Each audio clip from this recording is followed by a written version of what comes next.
So my name is Jenny McElwain, and I am the chair of the... Morning, everyone. I'm not sure what happened there. Hopefully you still see me. I'm the chair of the Climate Change and Environmental Science Committee with the Royal Irish Academy. And my role this morning is really to be your shepherdess, to guide you through the various symposia and case studies and keynote talks. So without further ado, I am going to hand over to Dan Carey, who is going to give an official welcome. And Dan Carey is the Secretary for Humanities and Social Sciences at the Royal Irish Academy. Professor Carey is Director of the Moore Institute for Humanities and Social Studies at NUI Galway, and he's Professor of English and Social Studies also at NUI Galway. He's a graduate of McGill, Trinity College and Oxford University.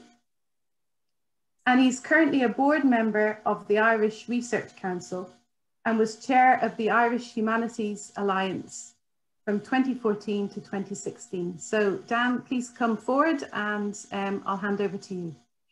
Thank you, Jenny.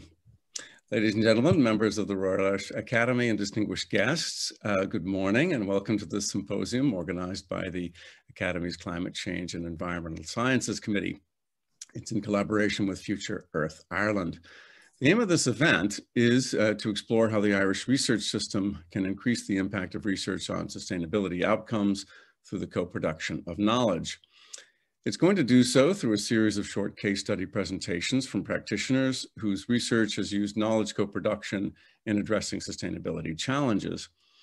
These 10 speakers will share their insights from working together with government departments, industry, NGOs, and communities around the island of Ireland and much further afield. I'd like to welcome you all and thank you for your contribution to this very important initiative. And may I add a particularly warm welcome to Ms. Catalina Herrera of the Science and Technology Center of Antioquia, who is joining us all the way from Colombia today, and it's very early where she is. So thank you very much, Catalina. We will also hear from two international experts in transdisciplinary research. Dr. Christian Pohl, co-director of the Transdisciplinary Lab at ETH Zurich, and Mr. Carthage Smith, a lead co-coordinator of the OECD Global Science Forum. On behalf of the Royal Irish Academy, I'm delighted to welcome you both, and I'm very much looking forward to hearing you soon. We also have a very diverse audience with people joining us from government and academic departments, NGOs, the media, and the public. You will have received a discussion paper on the key points and questions being addressed by today's event in advance, and we very much encourage you to submit your questions and comments via the Q&A throughout today's proceedings. The Royal Irish Academy is especially keen to participate in research that informs public policy and in the potential of interdisciplinary collaboration to address social problems. In February and early March, we convened 3 webinars in collaboration with the Irish Research Council on research for public policy, for example, identifying opportunities to contribute to a range of areas by drawing on the strengths of the research performing organizations in Ireland across a wide spectrum. Today's event will provide a further demonstration of the urgent need to make such an effort and to capitalize on the opportunity to achieve progress on the most urgent questions that confront us.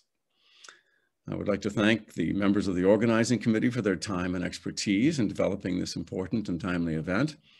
From the Climate Change and Environmental Sciences Committee, Dr. Paul Bolger, University College Cork, Professor Pat Brereton, Dublin City University, and Dr. Olga Grant, Department of Public Expenditure and Reform. From Future Earth Ireland, Dr. Dermot Tormey, Dublin City University, Torney. Finally, I would like to thank the event organizers and sponsors, the Environmental Research Institute and the Sustainable Energy Authority of Ireland for supporting this. I would now like to hand you back to Professor McElwain. Over to you, Jenny. Thank you, Dan. So in the spirit of co-production, we would like to invite the audience to give your opinion and insights on how you view this process. So I invite you to go on your phones or on your laptops, go to menti.com and we're just bringing it up now onto screen. And we would like to know what words you use to describe this research approach. And I think Fidelma Slattery, who is the Royal Irish Academy artist, has really beautifully described this concept visually here with these two overlapping circles, connecting together and creating a little bit of magic in the middle. So we're very interested in what words you use. So go to menti.com and there is a code that you need to type in, which is up there now on the screen, or you can just click on the QR code. And then we're going to give you about 10 minutes to give your thoughts, and we'll review those, how you view this idea of co-production after our first speaker.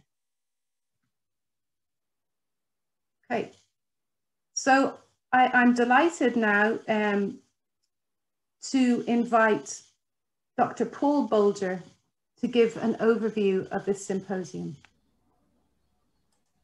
Paul is the manager of the Environmental Research Institute at University College Cork. And he really is the instigator and leader with the team for this symposium that we're all taking part in today. He's worked across academia, industry and government for over 20 years, developing long-term research solutions for global sustainability challenges. And he's currently PI on a number of research projects on climate change and the circular economy. He's particularly interested in how interdisciplinary and transdisciplinary approaches can be leveraged to address sustainability problems. And this interest led him to apply for and be awarded an EPA Fulbright Scholarship in 2019. And as part of that scholarship, he visited and researched how major institutions in the US who are focused on sustainability go about this process of co-production. So Paul, I'd like to hand over now, if you could give us an overview.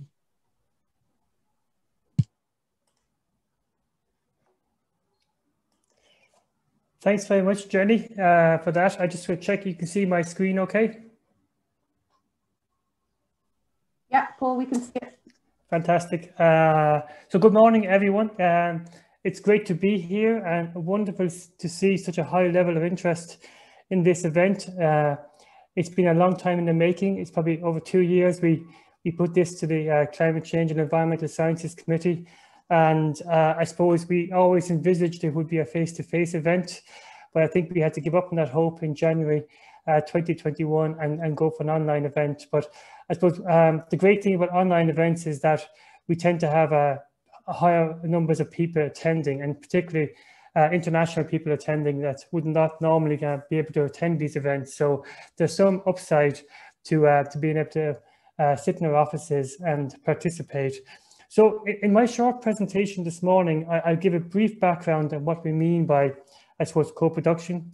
We use a lot of different words to describe this particular approach, and I think that's what Jenny was trying to do there at the beginning. But I'm going to define what we mean by it in terms of this symposium, why we need it, the potential benefits. I'll also give a short reflection on the case studies which we've collected on research co-production for sustainability and the environment. And we're going to hear from some of those case studies in a bit more detail later on this morning. And of course, all this draws on the discussion paper, which I think everyone should have at this stage. And if not, it's available on the Royal Irish Academy website. So just to, just to reiterate what Dan said, I suppose that this has been a team effort. And I particularly I personally would like to thank Pat and Olga, Dermot and Teresa, who've worked with me very hard over the last 18 months to put this event together. So I suppose the starting point for the symposium really is this sustainability challenge we have in society. It's a climate challenge, obviously, but it's also there are other challenges also: biodiversity loss, how to create a kind of I suppose a circular economy also, and it's clear maybe there's been a growing momentum, particularly in recent years, for urgent and transformative action on multiple sustainability crises. And maybe COVID has kind of dampened our memory of the school protests and of the Extinction Rebellion somewhat.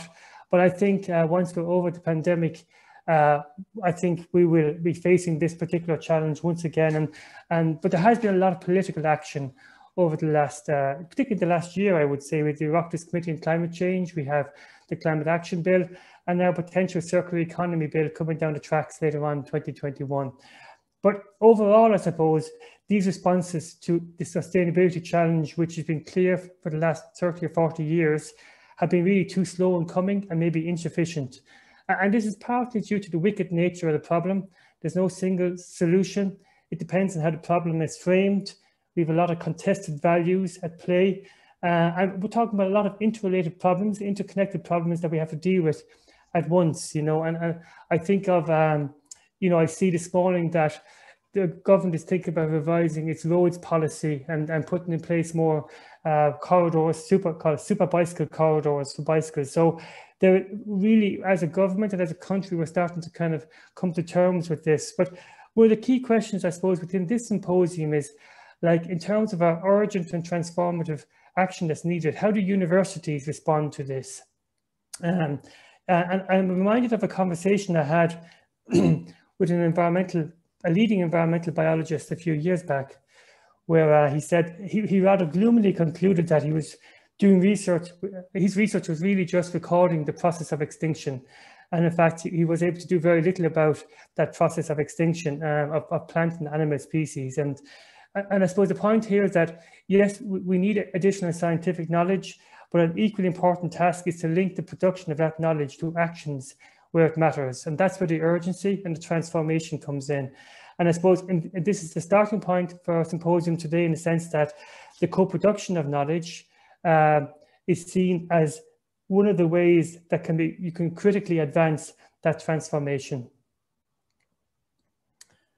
And I suppose just to say that the academic, at one level, the academic community has responded to this challenge. It's almost 20 years ago since an entirely new field called sustainability science was launched by Robert Cates in 2001. And this very much put co-production at the heart of this particular new discipline or field, you know. So sustainability science emphasizes that science must be created through the processes of co-production, in which scholars and stakeholders interact to define important questions, relevant evidence, and convincing forms of argument. So it focuses as much attention on finding solutions as on generating new knowledge. And you can see that field has really grown greatly over the last bit. Now it's got its own journal, it's got handbooks, but still a bit like environmental science maybe, or health science was 30 years ago. It's still maybe a field that people maybe don't really recognize or know much about. I suppose one of the challenges in putting together the event today, and the many questions that the committee and I have received, is what do we really mean when we talk about co-production? And there is a problem here that we use lots of different words for the same thing. It's transdisciplinary, participatory, engaged research. And I suppose I've used this particular model by Brandt and Rowe and Frewer to maybe describe kind of, I suppose, the spectrum of stakeholder engagement. And we talk about stakeholders, from us within the university, it's people outside the university who are not necessarily doing research, but certainly could use the research that we develop. So we have a process of informing, maybe, where we just kind of, I suppose, give the information after the research project is complete. Consulting, where we might kind of, I suppose, consult with the community or an industry as part of the project. And then to the more kind of co-production elements, where we're collaborating with them, and then maybe also empowering them, and in the sense of giving them a budget, allowing them to, I suppose, also co-create the goals of the project. And a lot of this is in the discussion paper, so I won't spend too much time on it, but co-production can enhance research quality, because now we're working with stakeholders who deeply understand the problem that we're trying to study. It can produce more usable knowledge because those practitioners are involved. It considers norms and values and builds trust among stakeholders, because often it's not just a matter of the subject we're studying, but it's also how that subject is seen by the stakeholders. And I suppose many would argue that co-production itself has actually got intrinsic value in the sense that it's publicly funded research, and that we really, as recipients of that funding, we should really be trying to involve the people who are paying for it as much as possible. So I suppose here's kind of my take really on the 4 key elements of co-production. I will hear more from this morning. I think the team has to be composed, the project team has to be composed of academic and non-academic actors. There has to be a co-design of the research questions and goals. So it's not just about the PI or the researcher saying, well, here's what I'm going to do, and I'm going to get a community involved later. The community are right in there at the beginning, when the project is being written, the proposal is being written, and they're writing that project with the researcher. And of course, during the project then, there's joint knowledge production during the project. There's constant communication between the researchers and the other stakeholders. And finally, and really critically, there's integration of those scientific results into practice. And I suppose just to kind of say that there's a huge amount of literature out there on this, and we're going to hear from some of the key international experts on this today, and Christian Pohl and Carthage Smith from the OECD, and Christian from ETH. There's been work in Ireland. My colleagues in UCC, Jeremy Lally and Ed Byrne, engage. The IUA have really led the way in terms of engaged research over the last few years, and see really involving communities and stakeholders in the research process as critical. So there's lots of, let's say, of best practice handbooks out there. And of course, Horizon 2020, really directed by and led by Mariano Mazzucato, is really orienting a lot of its research now on mission-oriented research, where it wants partners with communities, with NGOs, with industry, as part of a Horizon Europe project. So we're going to see a lot more of this in Horizon Europe also. However, despite all this, I suppose, awareness of research co-production generally remains relatively low amongst the academic community and within higher education institutes, and maybe certainly outside of that as well. And as we see today, there are certainly excellent examples of co-produced work, but perhaps this is more the exception than the rule. So there's a real need for deepening awareness and understanding of co-production across diverse stakeholders and contexts. And it's critical, this will be critical to catalyze in future years. And I suppose this is really the starting point for our case studies. There's a kind of quotation here from Carmen Lemus, who talks about a key lever to integrate the practice and scholarship of knowledge co-production is to improve the reporting on the process through the collection of studies of environmental knowledge production and its use in being implemented and disseminated. And this is part of really what we're trying to do here today. So with this in mind, I suppose the Royal Irish Academy in January 2021 asked for case studies of research co-production for sustainability research and environmental research in Ireland. We were delighted to receive over 50 case studies back. There was a tremendous amount of information in those case studies, and it really provided hugely improved insight on how academics are approaching research co-production and what stakeholders are doing on the ground with those results. And I should say those case studies were across a range of areas, from energy, sustainable food, sustainable development goals, water, climate, and so on. So, and also involving lots of different stakeholders, communities, NGOs, industry, and public sector and local authorities.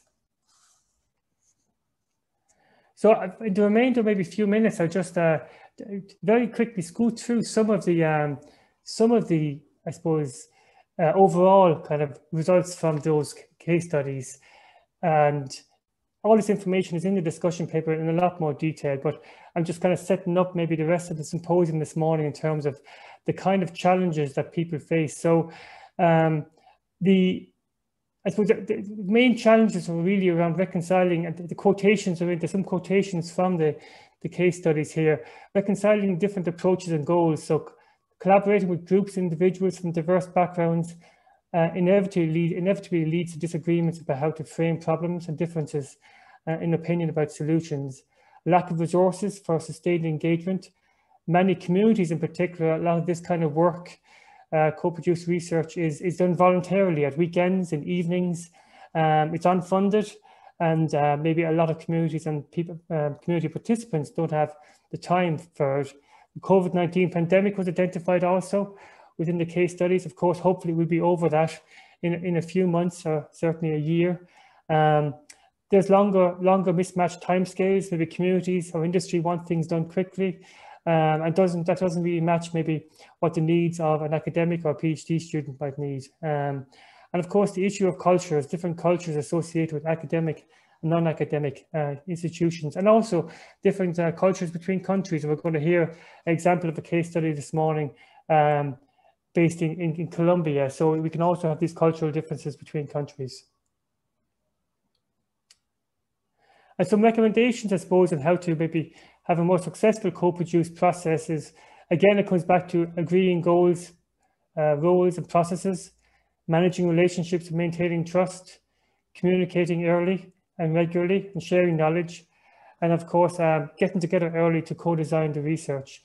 And you might say, oh, this looks like just generally how you would do research anyway, and that is true. But I think it's probably doubly, triply more important when you're talking about, you know, entities who have never met each other before. If you put two biologists in the room together, they probably understand what each other are doing. It's easy for them to agree goals. They probably have a good relationship already. Communication is easy. And to co-design the research, they just sit down together because they're next door. All these things are all more difficult within co-produced research and need a lot more attention than maybe a regular research process. And some recommendations, I suppose, in terms of maybe how we would increase capacity for co-production in Ireland. One of the big recommendations really, of course, always, any funding bodies in the audience is around more flexibility in funding programs that often funding programs maybe are not really designed for funding communities or individuals or NGOs where they can participate in the process, or it can be tricky in terms of who holds the budget. And then whoever holds the budget obviously holds the power within the process. So sharing the budget and sharing resources can be a challenge. A wider set of metrics, of course, this is a big challenge for academia, that where you have, you know, peer-reviewed research and progression academically might not always tally with maybe successful co-production and working with communities. Enhanced networking and matchmaking, and then training and toolkits. So I suppose just to summarize, the case studies highlighted that there really is a diverse community of academics who are very deeply committed to co-producing knowledge with non-academic stakeholders in Ireland. And I think the case studies only they're probably a small snapshot of what's out there. We certainly didn't capture everything. The second point, I suppose, is that much of this really excellent work has been done in the face of significant barriers, and really is being achieved by the commitment, passion and resilience of both the academic and the non-academic participants. And I suppose the starting point of it really all is that we need to move beyond these excellent exemplars of good practice that we have in our discussion paper, and we're going to hear this from this morning, to scale up and to build capacity for knowledge co-production. So thanks very much, and I look forward to hearing from the case studies, and any questions you have, please pop them into the Q&A. Thanks, Jenny. Thank you, Paul. Thanks for a really excellent overview of both the paper and setting the scene for today's symposium. And as I mentioned before I introduced Paul, we're really interested in how you, the audience, define this term, whether you use co-production or other terms. So what we're going to do now, before we move into session one, is we'd like to see the results of the Mentimeter poll. And we're hoping that a lovely word cloud will be generated where we'll see all of your views on this term. We'll just wait a minute, hopefully it comes up. Okay, so this is wonderful. Thank you for taking part, everybody. So we can see collaborative is right in the center. Collaboration, co-creation, interdisciplinary, very interesting. Co-production, the term itself is not coming up as prominently as some of the terms that it embraces. Engaged, insightful, participatory, necessary, challenging. I'm just having a look. Context specific. So there's some really, really nice ideas here. And I think, I know it's Paul's intention and the drivers of this symposium is to incorporate your ideas into a white paper that will be produced at the end of the symposium. So before moving to session one, thank you again for contributing all those ideas. We would like you to continue this and please add your questions into the Q&A, and the chairs of the sessions will be fielding those questions to the case study speakers and the keynote speakers as we move through the symposium. So please use the Q&A. So what we're going to do now is we are going to move to session one, and I'm delighted to invite the chair of session one, Paul Brown, who will be chairing our keynote and case studies. So Peter Brown is director of the Irish Research Council. Previously, he served as deputy director of the council and senior manager with a higher education authority based in the Skills and Engagement Unit. In the past, he's also held roles within Dublin Institute of Technology, the private and non-profit sectors, and is a former board member of the Digital Repository of Ireland. Peter is a member of the Interdepartmental Committee on Research and Innovation and the high-level group on Horizon Europe. So he has a lot of insight in this area, and I'm sure he's interested to hear the speakers. So I'm delighted now to hand over to Peter. Over to you. Thanks. Thank you, Jennifer, for that introduction, and indeed thanks, Paul, for setting the scene. I'm really happy to be participating in this event this morning, and really from an IRC perspective, this is so important and underscores so much of what we do, both at the policy level in terms of our partnership with the RAA on research for public policy, but also, as has been mentioned already, Campus Engage. So the IRC funded the engaged research framework that was developed by Campus Engage, and which has really been, I think, such a useful contribution to the debate. And also it's so important in terms of how the IRC runs its programs. So many of our programs have a very strong emphasis on co-production, whether it's with civil society, such as the New Foundations program, or public policy makers in terms of Coalesce. And then also we have a number of different strategic funding partnerships with research funders, some of whom are here today, the EPA and Met Éireann. So from an IRC perspective, this is such an important policy area, and one that we're very keen to participate in and help to support. So very much looking forward to a stimulating session this morning. We have our keynote from Christian, who I will introduce before he speaks, and we then have a number of really interesting case studies, which will take us up to about 10:40, and then we'll have some time for discussion. And as has already been said, please use the Q&A function to submit comments or indeed questions. And it's great to see so many attendees here from not just academia, but also outside academia, from civil society, practitioners, industry, and the public sector. So as I said, shortly we'll have our keynote presentation from Christian Pohl of ETH Zurich. And the theme of Christian's presentation is Global Perspectives on Research Co-Production for Improved Sustainability Outcomes. We'll then move straight to 4 case studies with a particular focus on policy and NGOs. And what I might do is introduce the 6 speakers on our case studies now, and then I will come back to Christian. So we have 6 speakers on our case studies today. Firstly, Breen O'Gallagher. He's a professor of energy engineering at UCC and director of MARI, the SFI Research Centre for Energy, Climate and Marine. He's an internationally recognized integrated energy systems modeling expert with over 30 years experience.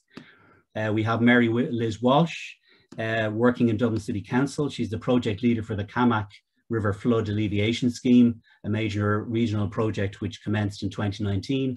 And she also leads an interdisciplinary team tasked with delivering an innovative integrated catchment management strategy that will inform the next Dublin City Development Plan for 2022 to 2028. We have Alison Haw, a former barrister, who's now a law lecturer with Athlone IT. And Alison lectures in environmental health and safety law, contract law, constitutional law, equity and land law at undergraduate and postgraduate level. And Alison has a history of NGO research collaboration and is particularly interested in pursuing collaborative projects in the area of cross-border public participation and cross-border environmental governance.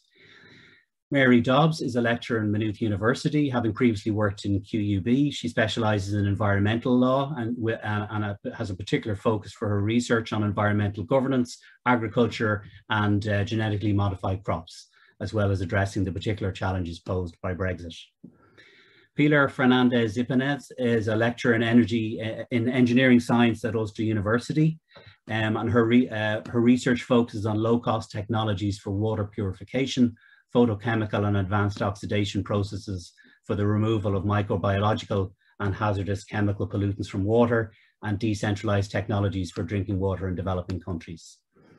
And then last but certainly not least, Catalina Herrera is an environmental engineer. She's worked in the Science and Technology Center of Antioquia and is currently an associate researcher with the University of Ulster for the GCRF UKRI Safe Water Initiative, which is aimed at developing sustainable and low-cost technologies to provide and monitor safe drinking water in rural communities. So they are our 6 case study speakers. But first, of course, we have a keynote presentation from Dr. Christian Pohl. So Christian is co-director of the UCYS TD Lab in ETH Zurich. He's chair of U-Change, which is run by the Network for Transdisciplinary Research in the Swiss Academies of Arts and Sciences. He also lectures at the Faculty of Science in the University of Bern. He's a member of the Scientific Advisory Board of TDNet, which is also affiliated to the Swiss Academies of Arts and Sciences. He's the founding editor of TDNet's Toolbox for Co-Producing Knowledge, also founding member of the editorial board for the Team Science Toolkit of the US National Cancer Institute, and he's also editor of Sustainability Science. So Christian is an undoubted expert in this area. And Christian, over to you.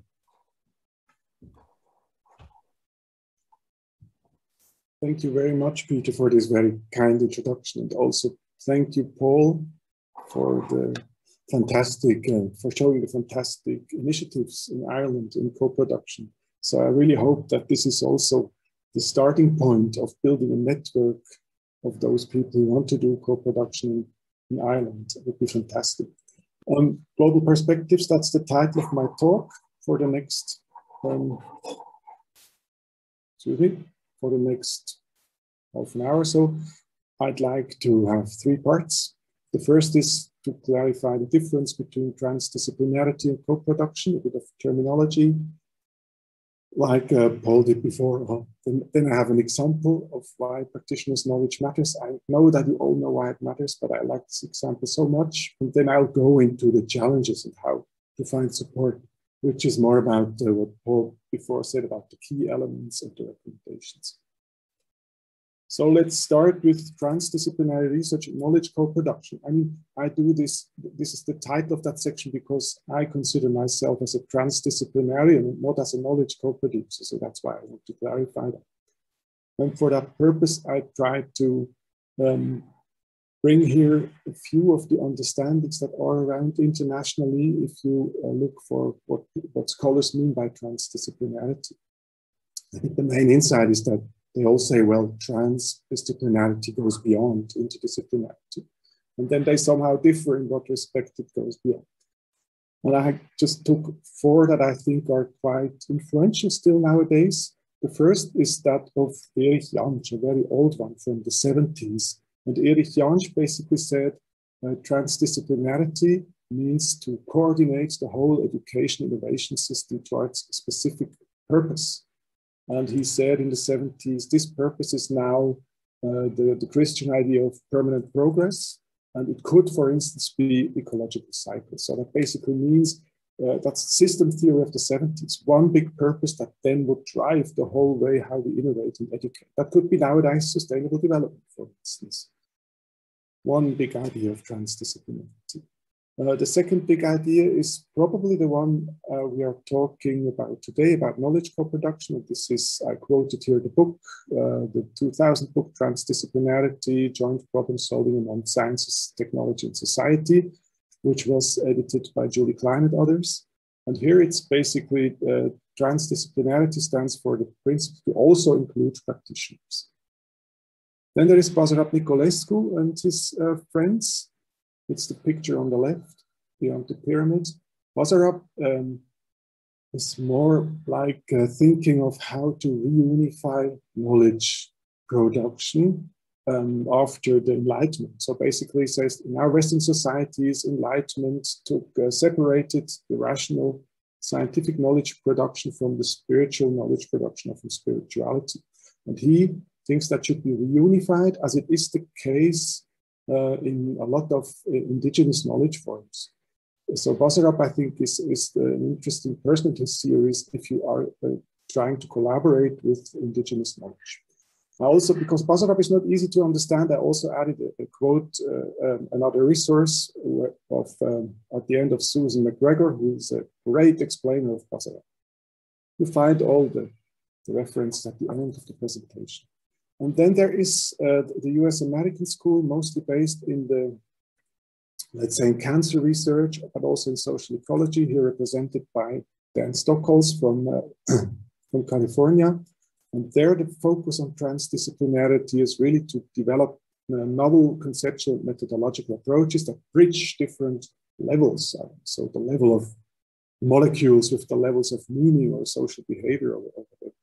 This is this idea that there are levels of different disciplines represent different levels. So that's like there are many such ideas, and co-production is basically focusing on the practitioners. If you go to co-production, there are also different ideas. I quoted the one that I assume is the understanding that is the Symposium is based on from Merit Polk, which basically says co-production occurs through practitioners and researchers participating in the entire knowledge production process. However, there is also other understanding that is very well known in the science studies, which basically means, and it's here represented by Sheila Jasanoff, the co means if you produce knowledge, you also produce social order or hierarchies or change power relations or strengthen existing power relations. That's not the way we think today about co-production, but I think it's still very important to have that in mind, because by co-producing knowledge, you always change power relations. And the question is how you do that, in how far is that correct, and things like that. So my first interim conclusion would be the Symposium's understanding of knowledge co-production is really close to the understanding of transdisciplinarity as including researchers and practitioners. Compared to other understandings, such an understanding of co-production might neglect a bit the importance of including different disciplines in such processes to produce knowledge for sustainable outcomes, right? So it's just a kind of warning. Let us not forget that there might be a need to also make sure different disciplines are included. So the second part is the example why practitioners' knowledge matters, completely different part of the talk. And I know that, and that was said before by Paul, practitioners matter because we think if we include them, the solutions we come up have more legitimation, or it's perhaps needed that in democratic societies we just include them because they have to be included in decision-making about themselves.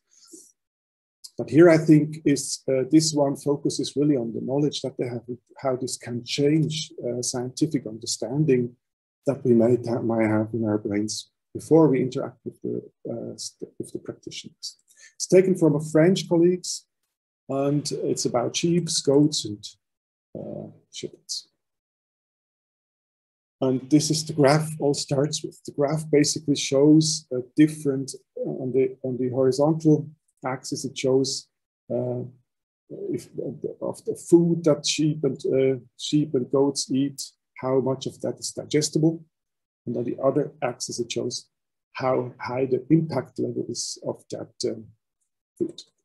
And animals that are fed in standard conditions, that's not, I'm talking about science here, right? Standard conditions, controlled experiments, they would eat like that.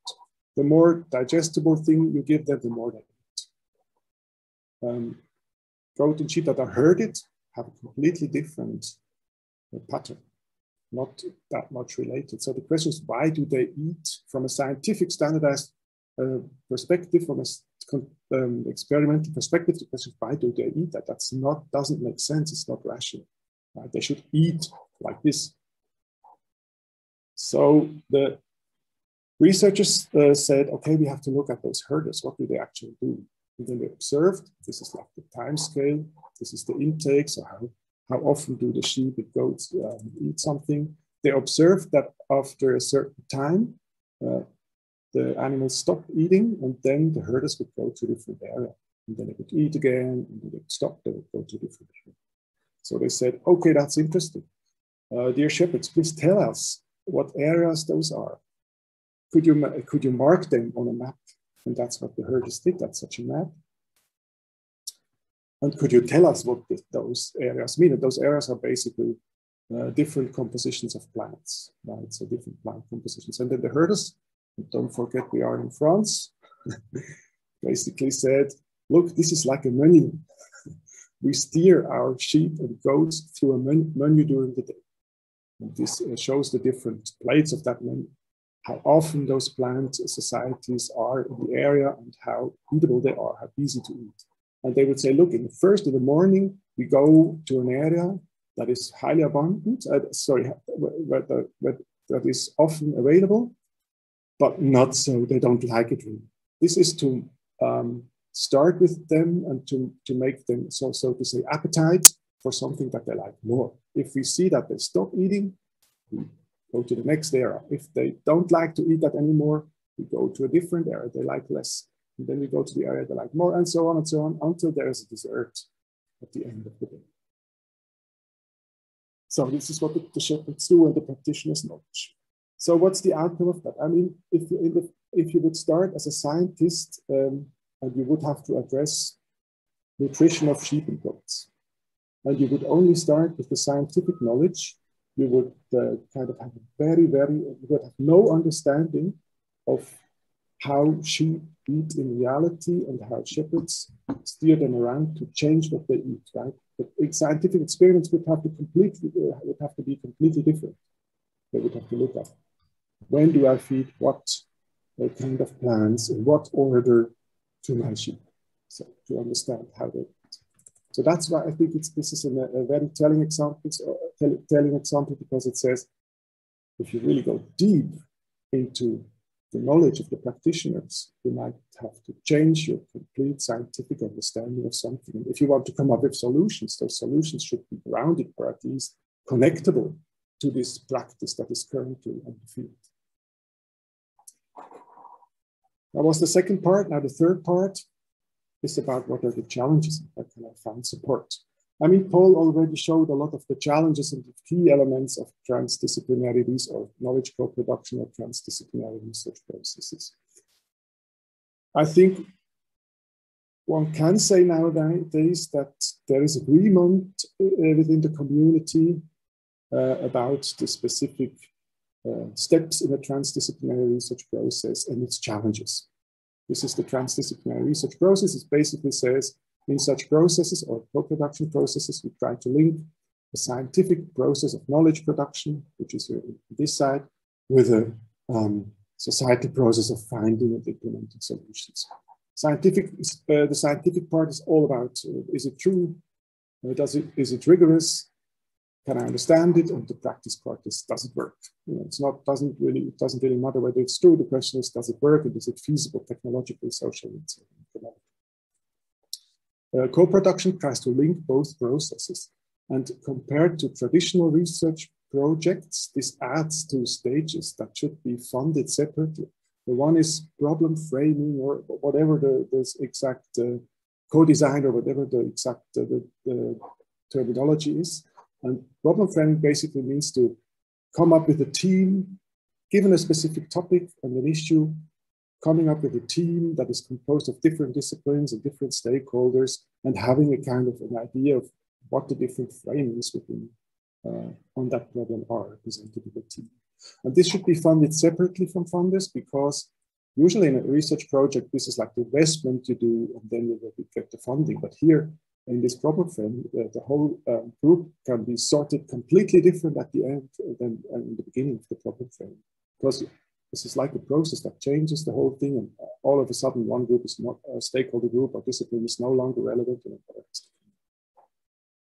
Problem analysis is like the research that you do, and Paul said that also before, and it was also, you could also see in the Mentimeter, integration is extremely key challenge in that. So how do I integrate? If I have several projects, parallel projects that do research and don't follow a given path, but they find things that were not expected. So how can I, in any sense, have any integration in such a highly uncontrollable setting? And then the exploring impact, we call that exploring impact because we think it's kind of too narrow if we think of transdisciplinarity as a process that does problem framing, analyzes problems, and then somehow has results and can hand them over to society and science. I think, or I'm sure that you have to do tons of simplifications during this process, because the world is too complex. Science and knowledge co-production always has to exclude and you never know whether your complexity reduction is really adequate. And that's why at the end, and then you come up with solutions that are somehow the result of a complexity reduction. That means basically here you have to test whether they work in real world laboratories or whatever you call or living labs. And those tests serve to check whether the kind of theory you had in mind is correct or not, whether they work as expected. I think this is also something that needs further funding and still a lot of science and observation. Now, if we look at this, this is like the same process, but turned around 90% and like has little dots for the people that are representing the different disciplines. Brown for several sectors of society, green, this is like civil society, public sector, private sector, and here for different disciplines, and the red one for transdisciplinarians. And this is also to show that this process is not, you shouldn't think of it as a linear process. There are so many different pathways through the transdisciplinary research process. Could be this like the problem framing and the overall problem, and the different subgroups identify specific subproblems, and then they start, and it could be that they do research, and then when they start exploring impact, you see, oh, we didn't understand the problem, we have to go back. Others might start here and then say, oh, actually, we don't need to research. We already know what to do, and we should start to explore different ways to have impact. And all kind of ways, this one goes to the research and then realizes that they didn't understand the problem and go back. So that's like highly context depends on the project, depends on what the outcomes are. I mean, it's research, it's not controllable. And what I think is also important here is the blue arrows, they show learnings. Learnings and having impact, this means basically this person realizes something and tries to bring that back to his or her stakeholder group. And this can happen in all moments of a transdisciplinary research process. And not only at the beginning. That means that if you go for an evaluation of such projects, you have to have a very sensitive instrument that evaluates whatever impacts come over the whole process. Now, what's around in terms of help? And I think, again, the recommendations Paul showed us before are such a kind of a very abstract help. That's like the abstract level scholars since quite a while suggest general principles of how to navigate such co-production processes, how to address the challenges. I took here, like as an example, the well-known paper of Lang and colleagues, of the Nature Sustainability paper of Nordström, and our own principles for designing transdisciplinary research. They give you like Very general principles like that. Enhance capabilities for an interested participation. Explicitly recognize the multiple ways of knowing a group. Develop reflexivity through recursiveness. So basically meaning go forward and then think again what you have done and whether it works. Very general, very abstract, but still helpful. I mean, once you have designed the specific phase of a co-production process, you can still use those general principles to see, okay, am I in line with them, or am I not in line with them? And if no, do I have good reasons why not? That's the abstract level. Now, the more specific level, that was also in a recommendation, we should have more toolboxes. There are a number of online toolboxes already around. Some coming from sustainability science, some coming from other sciences, and I just present you with 4.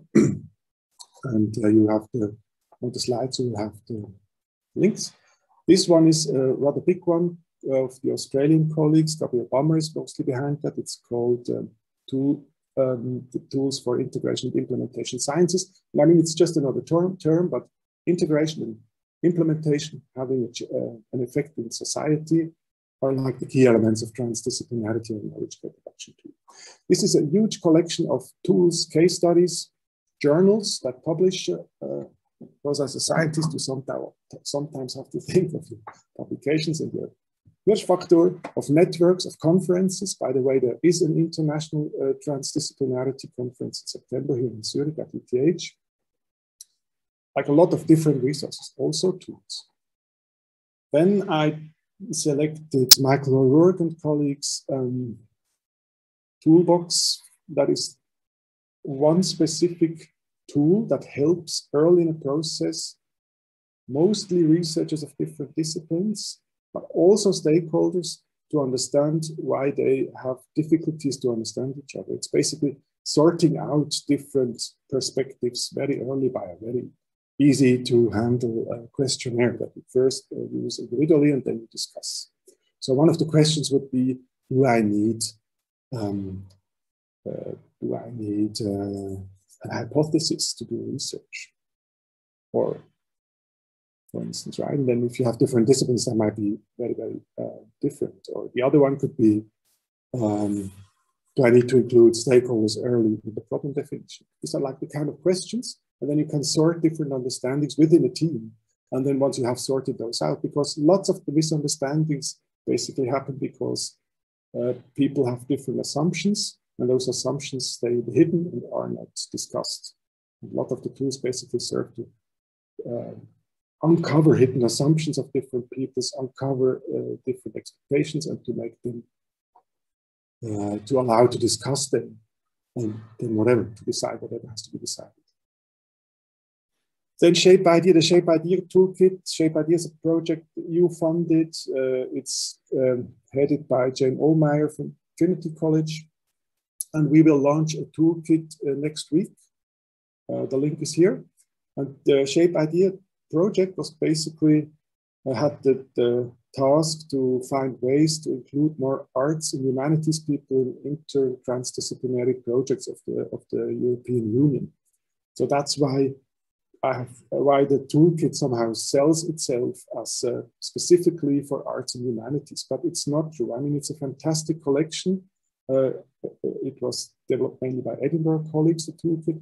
Fantastic collection of very simple lists of tips and guides, not only for including arts and humanities, but also for how to do inter- and transdisciplinary research. And in this toolkit, you find guided pathways through the toolkit, if you are a researcher, an individual, an institution, or if you are a fund. And then we have our own, because here I'm involved, transdisciplinary, the collection of methods for co-producing knowledge.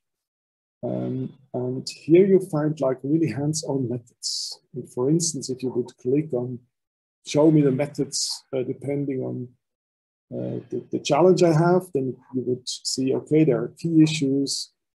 Do I search a method to identify actors' roles and expectations? Do I want to strive for social elements? These are also challenges, by the way. We sorted somehow the challenges also in this toolbox, and then you would click on oh, my job now is to specify roles and responsibilities. Then you will find another set of questions.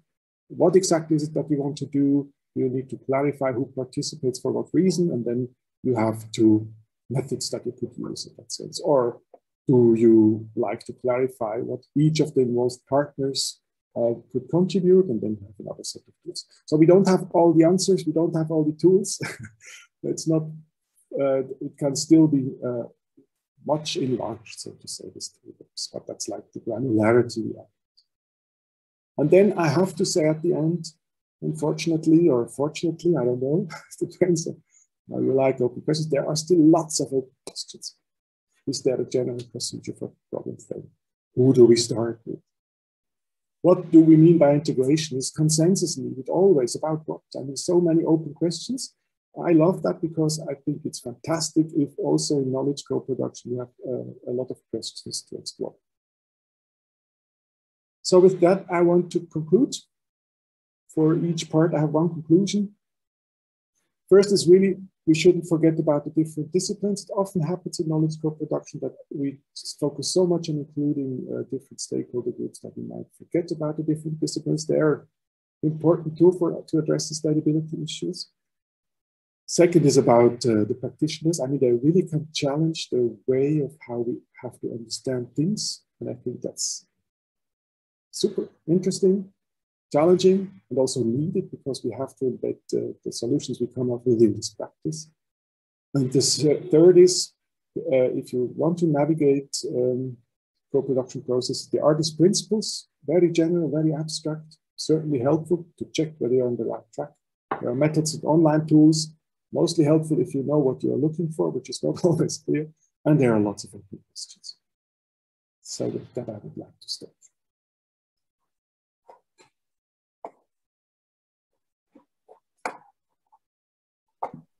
I'm on mute. Thank you, Christian. That was such an interesting, such an interesting scene setter, I think, and much food for thought, which we'll come back to in the open session. But I was particularly struck by the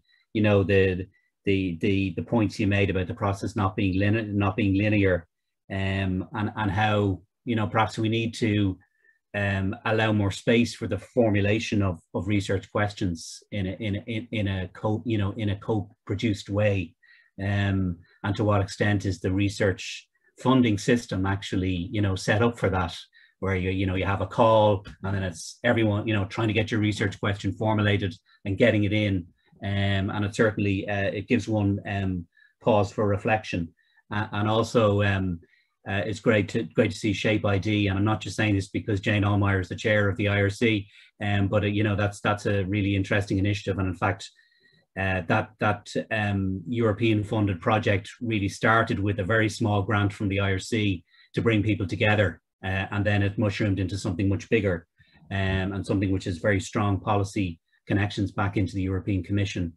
And it's just great to see those toolkits, and that's really how people get started, isn't it? It reminds me of, a number of years ago, we struggled with the challenge of integrating the sex and gender dimension into research content, and then how the development of toolkits allowed people to actually start to do that in a practical way. So thank you once again, Christian, and looking forward to looking forward to some of your reflections in the Q&A session. So we might move on then to the first case study. So it's Brian O'Gallagher of UCC, and the theme of the first case study is collaborative research for co-production of climate mitigation policy. Brian, over to you.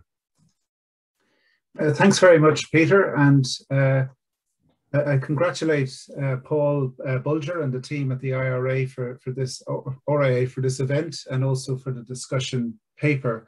I think it's very important, but I also think it's very timely as we emerge from the COVID pandemic. So I'm from Marai, which is one of the SFI research centres in Ireland, and we have 6 of the 50 case studies in the discussion paper, covering co-production with citizens, communities, industry, and also with policymakers, and that's what I'm going to focus on here. one of the case studies with a particular focus on climate mitigation policy.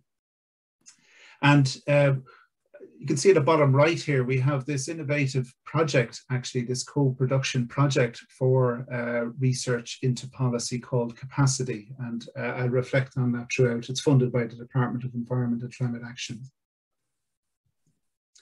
So I want to start with the context. We have a very significant challenge in terms of climate action globally. And in Ireland, we've set ourselves a very significant ambition recently.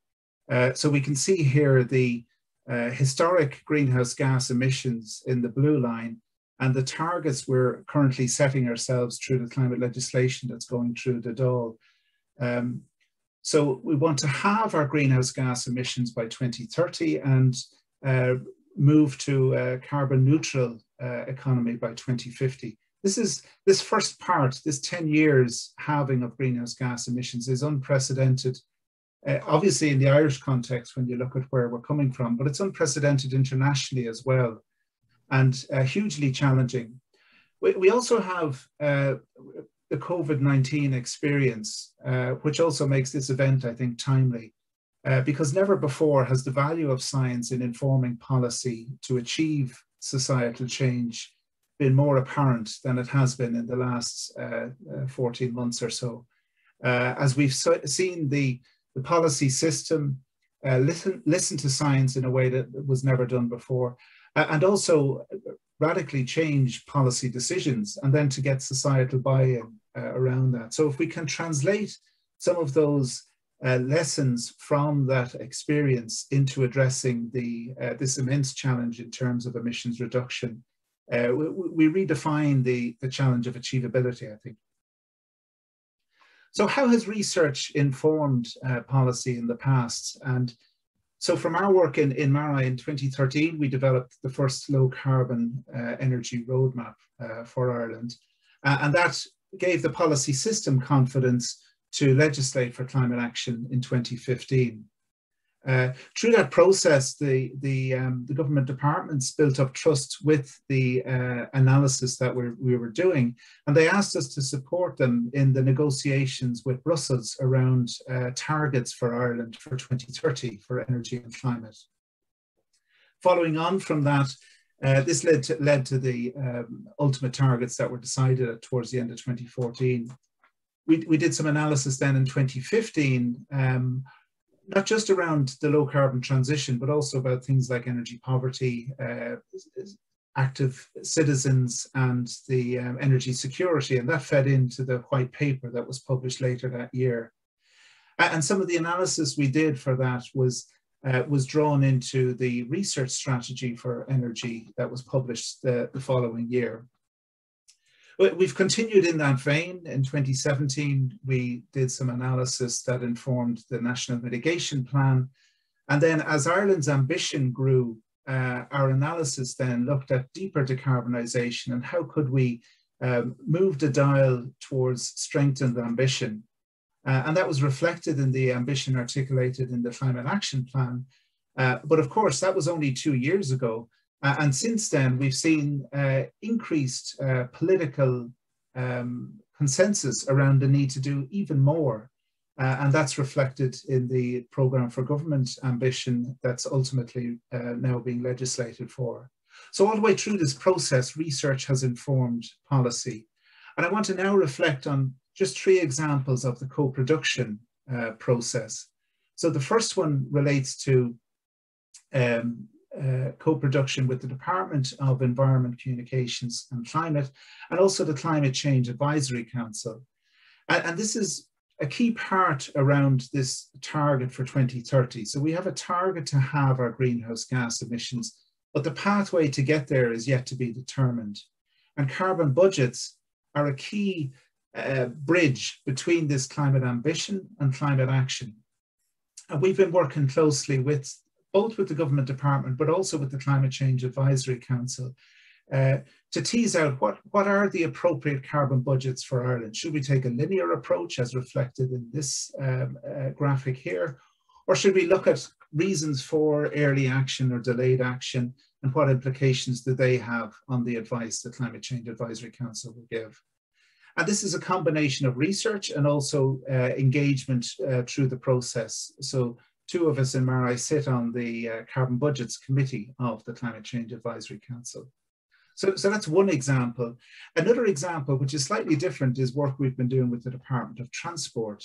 And here we've developed over a number of years what's called the Irish car stock model.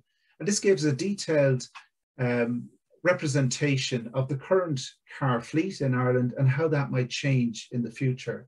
And in 2017, we handed this model over to the Department of Transport and provided training so that they could use it themselves.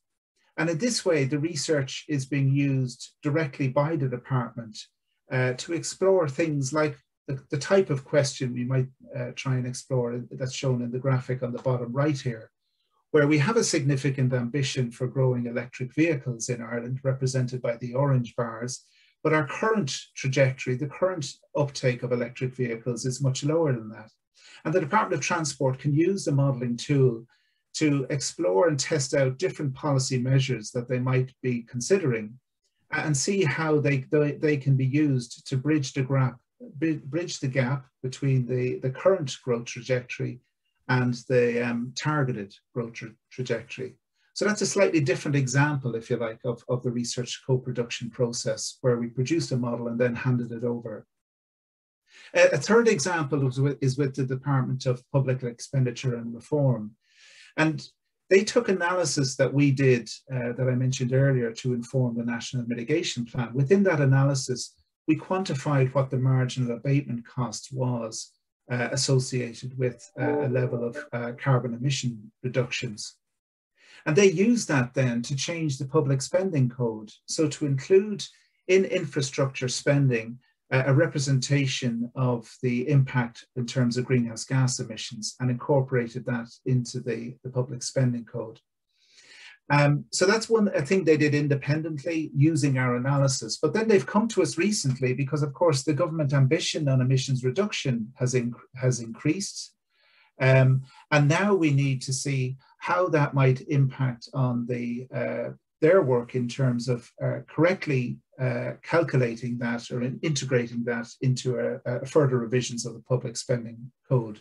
So we're doing that in a more collaborative basis, where we've had a number of workshops and then we've produced a note that you can see on the right there, collating some of the relevant information.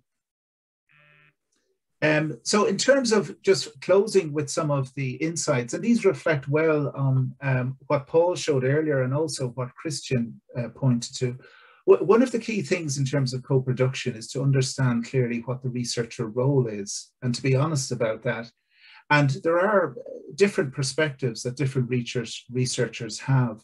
In MARI, we would tend to focus on the first 3, informing, underpinning, and support. But others have different perspectives on that. Listening skills are key, and this is to get at the heart of what the policy question and policy needs are to help frame the research questions. Integrity came through in Paul's reflections from the different case studies. Communication skills are critical to translate the research results into policy insights. Infographics are just one of the ways in which that can be done. We need to take time and we need to be patient. Coming from Cork involved, in our case, a lot of train journeys. Managing expectations on both sides is important. And calmness, it can be a frustrating experience. Building absorptive capacity within the policy system is important, and this requires time, and a lot of the policymakers are very stretched, and also a willingness, and this goes back to the different perspectives of how we view the co-production process. And then secondments in both directions. We tend to think of researchers being seconded into policy public bodies, but we also have innovative, and one of our case studies is an innovative secondment in the other direction. So with that, I'll close, Peter, and I'm looking forward to the discussion. Thank you very much. Thank you, Breen, and your timekeeping was absolutely perfect. But really interesting, and I'm struck by the emphasis on trust, and that's so important, and also I suppose the notion that that's not going to be something that actually happens overnight, and it builds in the context of a long-term, you know, a long-term relationship. It's hard won and easily lost, Peter. Yeah, yeah. But also another thing I'm struck by with your presentation, Breen, is you know, the foundation, I suppose, the foundational elements that underpin this, you know, so expertise. It comes across so strongly in your presentation that, you know, what you're providing is expertise, and that we need to ensure that we develop that and develop world-class expertise. And then it's combining that maybe with some of the soft skills that you mentioned in terms of listening and communication skills. So thanks again, Breen. We will move on then. We will move on to our next case study. So I'd like to call on Mary Liz Walsh of Dublin City Council to speak to the theme of restoration of the River Camac in Dublin. Mary Liz, over to you. Thanks very much. Thank you for having me. Let me get to presenter mode. Okay. Yep. So, good. Good. So just to introduce the topic, as seems to be typical of co-production and transdisciplinary work, I suppose there's kind of two different threads running through this. There's the practice, and then I suppose then the theory and the research. So my name is Mary Liz Walsh. I'm a civil engineer and a spatial planner, and I am doing part-time research in Trinity College Dublin with Lawrence Gale, and I'm also working in Dublin City Council at the same time. So in one respect, I suppose I'm my own research partner. So just to set the scene in terms of how this research came about. So in my work in Dublin City Council, I was asked to examine the Camac River from the perspective of the Water Framework Directive. So part of that would be the cleanliness of the water and also the degree of naturalness of the physical river. So the bed and banks and surrounds, riparian zones, floodplains and that. So I have 3 photos here, I suppose, that illustrate some of the challenges associated with the physical condition of the river. Just working left to right here. This is a photo taken from Bow Bridge, one of Dublin's oldest bridges, I'm told. This is the area where the river is becoming tidal. So we would expect the river to be at its widest and the floodplains would be at its largest at this location. So it's interesting to note, I suppose, the historical overdevelopment of these floodplains and how close the development is to the river. So this is one challenge. We see channelization in the middle, a man-made narrowing of the river, which possibly dates back to its past, and I'll get onto that in a minute, where it was powering mills. And then in the last section, we have the end of a very, very lengthy culvert, a new addition in relative terms, the 60s, we think. The construction of this culvert took place at 600 meters in length. And this then adjoins an area of a bit of some naturalness then in Bluebell.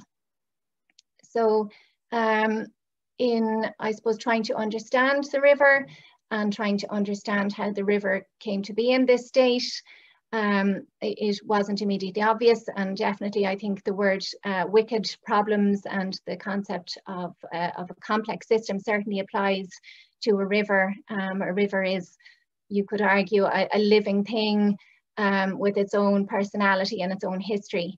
So one element that was offered me some insight was Michael Hartnett's haiku number 69, which refers to the Camac dying in its unwashed beds.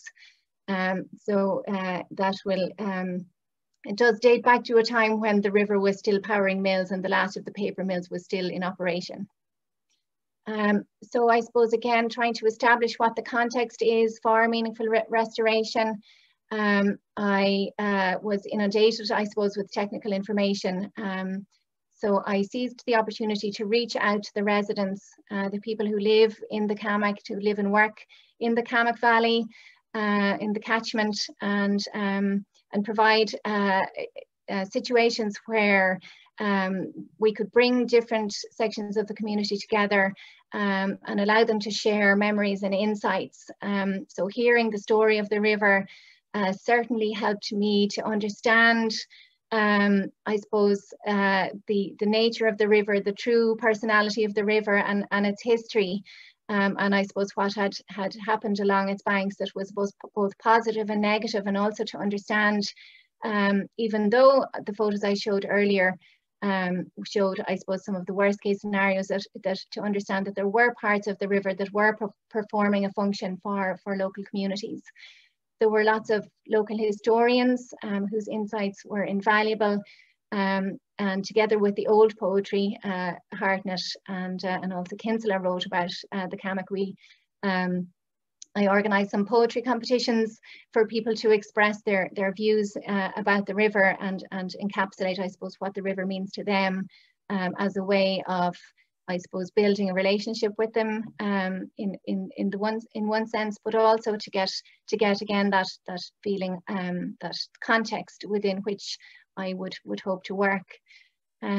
So listening to residents and studying the historical maps, all of the important buildings that lined the banks of the Camach in the past and still now. To name a few, I suppose we have the Royal Hospital Kilmainham, we have the site of the old Kilmainham Castle, which is now the Kilmainham Mill site. We have Kilmainham Jail, obviously one of Ireland's key tourism destinations. Richmond Barracks is shown there in the centre of the map, and also Drimna Castle. It's a little photo there in the centre, so it's a little gem, a little known gem down around the Long Mile Road. So all of this again set the scene for how important the river used to be, which contrasted it with its current condition. So urban development had been a feature, naturally enough, and I believe a recent RIA feature on suburban development in Dublin looked at these lands as well. So part of urban development in rivers would have been the function of the river to carry away waste, and we're still seeing the legacy issues related to that. And the photo there in the top centre shows a metal chamber from a combined sewer that flows along the riverbed. So that tells us a lot about the river's history. And when I see that chamber, I wonder whether that was what Hartnett was referring to when he mentioned dustbins bathing in its waters. So again, listening to the stories of the local residents and what they were able to tell me about the mills and the different modifications that were undertaken in order to generate fast water for mills, helped me understand the complex flooding regime that we have today. So looking at the larger map, we see the river had a series of channels and many mill ponds along its course within the city area. Those channels, those secondary channels, are now gone in the city area. They seem to be in existence under the surface, but they've been filled in. So there's been quite a substantial loss in terms of the capacity of the channel to carry floodwaters. So linking it back to the story of the river and its history, that unharnessed power that was generating power for the mills, it's unharnessed now, and that has resulted in a flood risk, an increased flood risk. You can see quite substantial flooding in the snapshot up above, which is the 100-year storm. And on account of its industrial history, other industries also then located on its banks for not just power, but for cleaning, cooling. So we still have the legacy of some contaminated land, which is also part of the bigger picture. So after listening to the residents and sharing with them in establishing their own views and thoughts on the river, I selected a series of experts and organised an evening of lectures. So I shared the expert knowledge that had been made available to me that was giving me further insights into the river and its condition, and they presented then to members of the community. And as part of that, I organised a preliminary visioning exercise. So I had, I think it was 19 possible aims and objectives that that were linked to elements of the lectures, and then the residents who were in attendance voted. So that kind of set the scene then for the projects and research that followed. So so those insights then fed into the different projects that are on the CAMAC. There wasn't an automatic roadmap for that to happen, so that was a catalyst for formal and informal research. So the PhD research that I'm undertaking at the moment in Trinity is centered around, I suppose, new decision-making approaches to river restoration. So I suppose taking the particulars of the CAMAC catchment and extrapolating out then what general and meaningful approaches could be useful in this area. So I have many different research partners and key stakeholders in this work so far. So the Flood Projects and Water Framework Directive Division is where I work in Dublin City Council. Other GCC departments and their work and an understanding of their work has been very important in setting the scene for how urban river restoration needs to take place. I also the Kilmainham Inchicore network and their very strong links to the community, the CAMAC community themselves and residents are very much a part of the framing of these questions and the framing of the next steps. Then the public body stakeholders, so the EPA is providing technical input and acting as a peer reviewer in the research, but there are other public body stakeholders that have an involvement in the projects, and I suppose there's toing and froing then between the practice and the research at that level also. So I just included Conor Skehan and Mary Kelly Quinn there as they kindly shared insights and research with me in the scoping phases of this work. So again, I suppose having used the CAMAC as a kind of a test case, and that work is continuing. The research, the framing of the research so far is, I suppose, to achieve better plan making and decision making to pursue meaningful urban river restoration. So I have a list of possible areas, the transdisciplinary areas that are so seem at this point with the work to date seem so important in this. So fundamental to urban river restoration are the clean water elements. So that ties in, there's the GCC SUD strategy that's underway in the Drainage Division of Dublin City Council at the moment.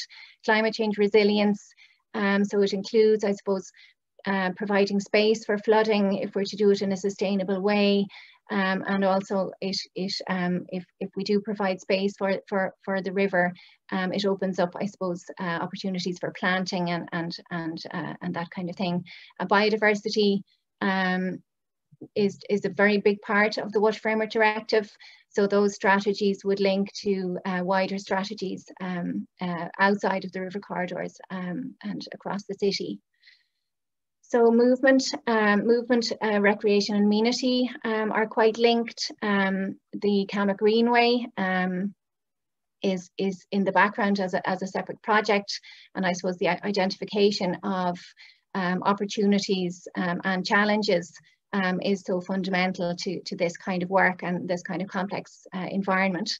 So the red bubbles there are many of them, I suppose, have the potential to do either. So their potential opportunities are, if those elements aren't factored in at the right time,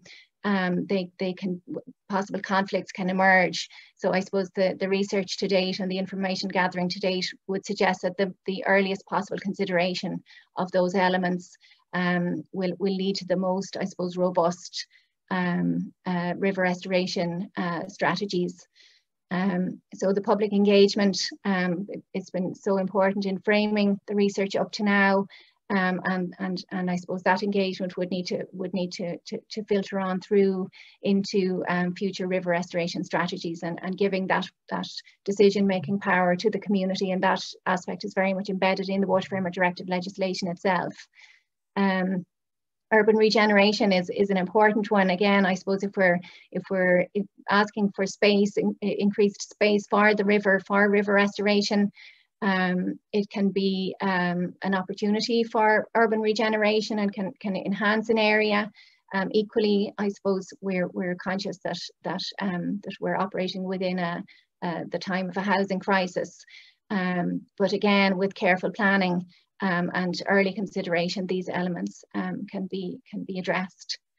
The built heritage I mentioned before. So the river. Sorry, Mary Liz, we're still running over time. Can you? Oh, this is my last slide. So okay, thanks. That's really the end. So just the link, the physical link of the river and that built heritage. So thanks very much. Thanks, Mary Liz. That was really interesting, and coming from a different perspective to the academic perspective. So really, a really interesting case study. Thanks again, Mary Liz. Okay, we can move on then to the next case study, which is cross-border co-production of environmental knowledge, a collaboration with civil society. So over to Alison and Mary. Good morning, everyone. So I'm going to start, and then Alison Hock will be continuing on. And thanks very much, firstly, for organising and having us here. I'm going to be as quick as possible. I want to talk briefly about really how it started. And there's already been mention of matchmaking this morning, so it seemed appropriate for the slide to be the start of a beautiful relationship. The work that we've been undertaking, it has varied between quite informal and formal elements to it. Sorry, the co-host has asked, are you now seeing my slide? Yeah. Okay, perfect. And my video at the same time. Grand, sorry, I will zoom it down a little bit. So the start of it was very informal, and that's partially because, we at this stage all know about the various strengths and weaknesses of both academics and of stakeholders. And in our case, it was predominantly NGOs, environmental NGOs, but beyond that as well. And there's also the perceived weaknesses of academics in the ivory tower, of not being involved and understanding the practical elements of it, to the NGOs being sort of seen as radical tree huggers and not maybe having a base in authority. But the two groups were, both academics and the NGOs, were working in parallel on their various goals, slightly diverging at times, but nonetheless in the same area. And then of all things, I'm going to say Brexit had a positive influence because Brexit came along and it kicked us all into gear. It acted as a catalyst because it came along and it went, all these powers are coming back, potential environmental divergence, potential environmental pitfalls. Northern Ireland didn't have a government at the time. I was working up in Northern Ireland, which is where this started often. And there was an environmental bill being developed in GB, it was being developed in England primarily, but with potential to be applied across the whole of the UK, including in Northern Ireland. And both the academics and the NGOs all got a little bit worried about this. We'd sort of come across each other a little bit, but we hadn't engaged. Or rather, we hadn't engaged collaboratively to work together yet. And a couple of them came to myself and also to Viviane Gravet in Queen's. This work overlaps with Brexit and the environment in an academic network. And sort of went, any interest in working with us? And what can we do to help each other? So the first thing we did was to organize a workshop. So this is the Mad Hatter's Tea Party. And it was instigated predominantly by NGOs, and in particular by the Northern Ireland Environmental Link, which is an umbrella organisation. But they specifically wanted us to take the lead in organising the content and also in organising the actual the sort of advertising, I suppose, of it, and to take ownership a bit more of it, because they wanted the independent forum.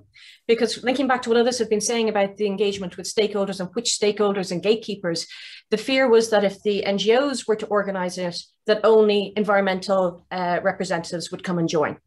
And so we were trying to have a broad workshop that involved other stakeholders, including industry, including civil society more broadly, including civil servants, representatives from the rural network and so forth, so other groups as well. And this was the starting point, but we had NGO rep as one of the presenters as well, actually from someone from the Irish Environmental Network down south. So there was a cross-border element already involved in it. The focus from the workshop initially was to try and develop relationships to facilitate further developments, but also to try and use our skills to develop a submission that could be a template for the people in the workshop to use for submissions on the Environment Bill. So that was the first thing coming down on the bottom left of the screen. Was there was a policy briefing, there was workshop notes, and there's a draft submission that we did that all of the members within the workshop could use. And it was co-produced essentially with the workshop participants, because we did this in a sort of lightning talk and discussion forum. The second element, which is what Alison is going to be continuing on with, was that this knocked on to go and say these areas need further research and need active research between academics and the NGOs, which is the Good Friday report going on from there. And then the question mark is just going, this made a lovely fluffy relationship. It really was this sort of informal organic development where now the NGOs and various representatives that were there and myself just pester each other continuously. So we email back and forth, or we have phone calls, we have Zoom calls, and we discuss all the developments that are happening and how we can sort of go and say, here's some of our knowledge expertise, what needs to be looked at, what are your thoughts on this? And so it really at this stage is very much the sort of a friendship essentially that's built up between academics and the NGOs. That's the kind of nature of that relationship, to go and say, we have shared goals, how can we improve, but still maintaining our independence and being able to do things separately at the same time. I am going to shut up at this stage. This was all I was talking about. I'm going to pass over to Alison now at this stage. And do I need to stop sharing? Stop sharing. There. Thanks, Mary. Please do, yeah. Alison, over to you. Okay. Okay, can everyone see my slides? Yeah. Yeah, great. So I suppose it was really interesting to read the paper that was produced for this event, Better Together. It's a really fascinating piece of research that touches on an awful lot of stuff that was very familiar to me, because of course my area of research is the Aarhus Convention and particularly public participation in environmental decision making. So a lot of the references that I saw in the paper in regard to engaging with outside, stakeholders outside of academia is drawn from the research on citizen engagement and public participation. And I found that really interesting because you could see kind of through that framework that this is about sort of very similar issues to the issues involved in giving over stakeholder power in environmental decision making. So to a certain extent, I suppose, as Hobbes said, knowledge is power. And I think the second half of his quote there at the top kind of predicted the huge rampant focus on research impact that we have today as well, particularly in relation to funding. But the whole focus on co-production is kind of engaging with people who are outside of academia to create knowledge. And the whole focus of citizen engagement, environmental decision making, is engaging with actors outside of the power structures to create better knowledge in the decision making process and better decision making. And in part that has some consequences for like who controls the production of knowledge, who controls the production of decision making. There are many parallel tracks there. And it also reflects on many issues in the production of knowledge that exist. So like, what is the academia? What is the academy? Who is the academy? And by and large, it's an elite sector of society, in the same way those who are engaged in making environmental decisions are an elite sector of the social structure. And in that sense, both those things can replicate inequalities in their processes. So environmental decision making often replicates inequality, so it marginalizes the marginalized even further. And you know, I think there's been a growing awareness in the last number of years of the ways in which scientific and academic research can marginalize people as well. And, you know, we can see that in the, you know, revolutions in medical research, which accept that, you know, much medical research was carried out through a very narrow lens of a certain sector of society and excluded the experiences of people from different ethnic backgrounds or people of different genders even, and with adverse effects on their health. So some very concrete negative effects on the marginalized. And in the same way, co-production of decision-making replicates those similar types of marginalizations as well, takes away rights from people who already have less rights. And that kind of consciousness of the, you know, the challenge of fair production of knowledge is really important in the area of the environment, for the same reason that fair production of environmental decision-making is really important in the area of the environment, because environmental issues really impact, like their impacts are felt in a very unequal way across society. We've heard huge amounts of talk about just transition and social justice in environmental decision-making. And in fact, the second project that I'm going to talk about is done in collaboration with the new organisation Environmental Justice Network Ireland, which is focused on that kind of issues of environmental justice.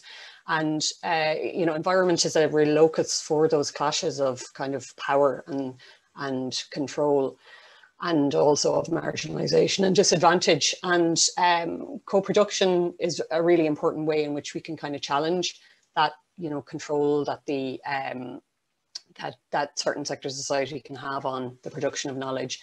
And we can also, you know, obviously there's the other benefits that are referred to in the report as well, like the increased quality of knowledge, so best available knowledge, so we can access kinds of knowledge that aren't available to academia.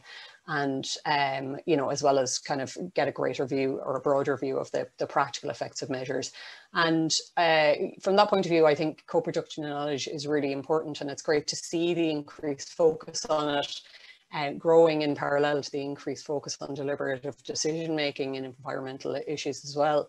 And I suppose the project that Mary briefly introduced there at the start was Brexit, the Good Friday Agreement, and the environment. And that was a collaboration between NGOs who were really conscious that Brexit was coming down the tracks and that there was going to be these massive effects on environmental protection and on the work that they did day to day. And in particular on the whole area of cross-border environmental protection, that communication that had happened naturally within the framework of EU membership, and that kind of regulatory playing field that was there, and all those things that made it easier to protect the environment. And so with that in mind, they came together with Mary and friends to try to frame the problem. And one of the aspects of which was the underutilization of the Good Friday Agreement as an instrument of environmental protection. And that's how this project arose. And I tendered for it and was successful in being granted the research grant for it. And I wrote together with a coalition of Irish and Northern Ireland NGOs. So together with NEIL, the Northern Ireland Environment Link, and the Irish Environmental Network / the Environmental Pillar, who are both umbrella bodies for environmental NGOs in Northern Ireland and Ireland. And we wrote this report on the ways in which the Good Friday Agreement could be used to secure environmental protection post-Brexit, and kind of moving into new territory. And I suppose that was the thing with Brexit research, is this is a new phenomenon. It's a new system being imposed that impacts on environmental protection and also environmental decision-making, and a whole host of other things as well, obviously, on the fabric of social and business relationships as well. And it's undocumented. There isn't a body of academic work that you can go to. So it has to be drawn from first principles, if you like. And from that point of view, it's really essential that any work that's done on that is done in collaboration with the people who are on the ground dealing firsthand with the problems, which in the case of environmental protection is the NGOs who are working in environmental protection. And from that point of view, it was a really productive relationship. So it was, you know, it's a challenge to deal with a project where you have to take input from multiple stakeholders, so broad groups of people. So my report that I was writing was reviewed in 2 stages by all of the members of the coalitions that were involved. Feedback was given. Sometimes some of the feedback would have different conflicting objectives, and I had to resolve that as well. So there's a lot of negotiation and back and forth involved in that, and that's extra work and time in a project that needs to be kind of factored into it. It's also, I suppose, the cross-border aspects of the research were really important. And when you're doing cross-border research, you're doing effectively comparative and research. And when you're working in the space of Brexit, you're doing comparative transdisciplinary research. So all of those things require that you check your assumptions and that you take perspective from others to ensure that you're not moving out of your zone of expertise. So from that point of view, collaboration with others is invaluable. And from that point of view, I collaborated not only with the NGOs that were involved as well, but with a panel of reviewers as well, of academic reviewers, which included Mary, and who checked the project work as it progressed as well. And in that way, I was kind of able to make sure that I kind of kept a check on, when I was moving outside of what would be my zone of expertise, that the work that I was doing was still valid and still had integrity. And I suppose that's the kind of essence of co-production, is that collaborative relationship. It makes it complex. It means that there's many moving parts and that you're resolving different agendas. And there's challenges involved as well for the NGO partners. I mean, they funded this research. There was a lot at stake for them. You know, their resources are scarce, and they were putting them towards this research project, which was constructed with giving me absolute independence in my research findings, which obviously was essential to me in doing the research in the first place. And that meant that it was unpredictable for them what the outcomes and findings would be. So they wouldn't necessarily support the agendas that they were seeking to pursue based on the research later, and it wouldn't necessarily have the impacts that they were seeking to have. So there was that uncertainty and risk from their point of view in risking their valuable resources on that. There's also issues of input and control. So who controls the final product? That all needs to be ironed out before you start the work. You know, and also, though, there's the power dynamic. So if you're working with a group who are not part of the standard furniture of academia or not part of the institutions of power, it's very important that you're giving them adequate voice in the process as well, and that that isn't leading to an imbalanced relationship. So in the same way that when you're dealing with a funder, it's very important that you're not getting an imbalance of relationship in terms of what the funders wants or needs in the project are as well. So it's all about balancing out that relationship. And I suppose that was the Brexit one. You can read about that in the case study number 13 in the report that's been produced for this event. And just to say a few words then about the second project that I was asked to speak about today, which is an Irish project. Very briefly, Alison. Very briefly, yeah. So this involves looking at Aarhus implementation on the island of Ireland, and also the role of NGO-led Aarhus centres in furthering implementation.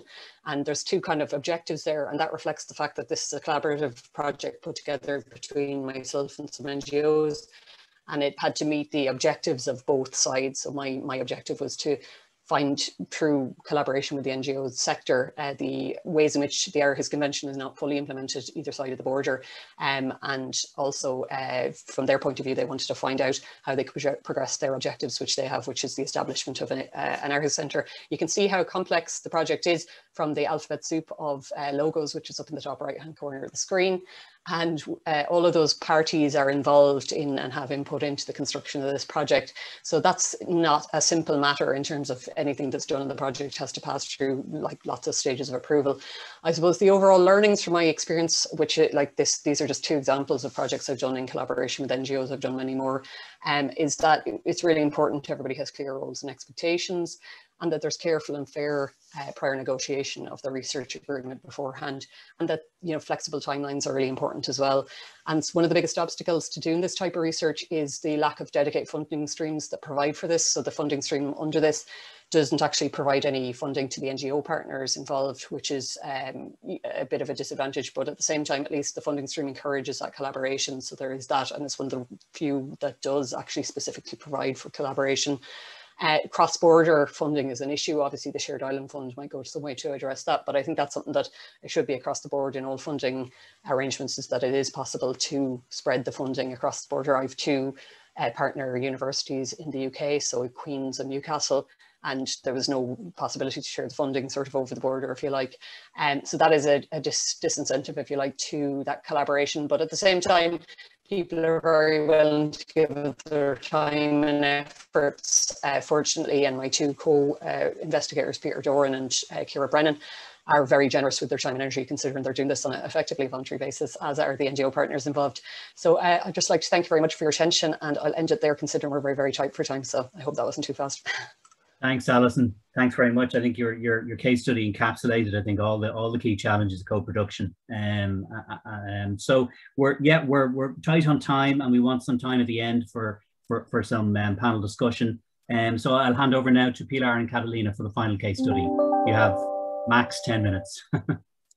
Okay, thank you. Thank you for having me. Thank you to the organizers. And I'm going to talk quite brief about the transdisciplinary approach of this project, Safe Water, that aims to develop low-cost technologies to guarantee safe drinking water in rural communities in different areas. This is an international collaboration between academia and non-academia, and is specifically a collaboration with 2 NGOs, one in Mexico and another in Colombia. And we have also the collaboration with the University of Medellin in Colombia and the University of Sao Paulo in Brazil. Wait a minute, I'm passing the, yeah. Safe Water aims to develop these low-cost technologies, and what is more important is after we got the initial funding, we have built like a transdisciplinary research center to deliver different clean water solutions, not only in Latin America, but also in Africa and Nepal. So what we have to recognize, like any other global societal problem, is the complexity of this issue. In this case, we are talking about the lack of safe drinking water in many rural communities in the world. So this requires a co-production approach. Because what we know, the scientists, I'm a scientist and a physicist, and we work with different disciplines. What we know is that the way we see the problem of lack of safe drinking water is completely different to the way that this woman in her house is looking at the problem. So we have to think and recognize what is the academic approach, but at the same time, we have to see what is the view from the different stakeholders and the end user. And the end user is going to be the general society in this community. So the challenge is even bigger, because we want to hand technology to these communities. The end user will be these people. And we have to work with these environmental limitations, cultural mindset in these communities. These are some photographs in Chiapas. And of course, we have to play the game of research and innovation with the political and administrative constraints. So what we know and what we are learning doing this project is a lot. And we thought, and maybe from an arrogant point of view, that we knew a lot, but working TD make us aware of how little we know about this. So this project from the very beginning was engaging with 2 NGOs. In the left-hand side, we can see the website of Cantar Azul. It's a very well-recognized NGO dedicated to the Sustainable Development Goal 6, water sanitation for all. It's based in San Cristobal de las Casas in Chiapas, and they work with the communities. And we have today the pleasure to have Catalina, and this lady here, she's in charge of the Safe Water project in the NGO called Centro de Tecnología and Antioquia. So why we selected these NGOs? Because they have a very good track record in water projects with different communities in their areas, in Chiapas and Antioquia.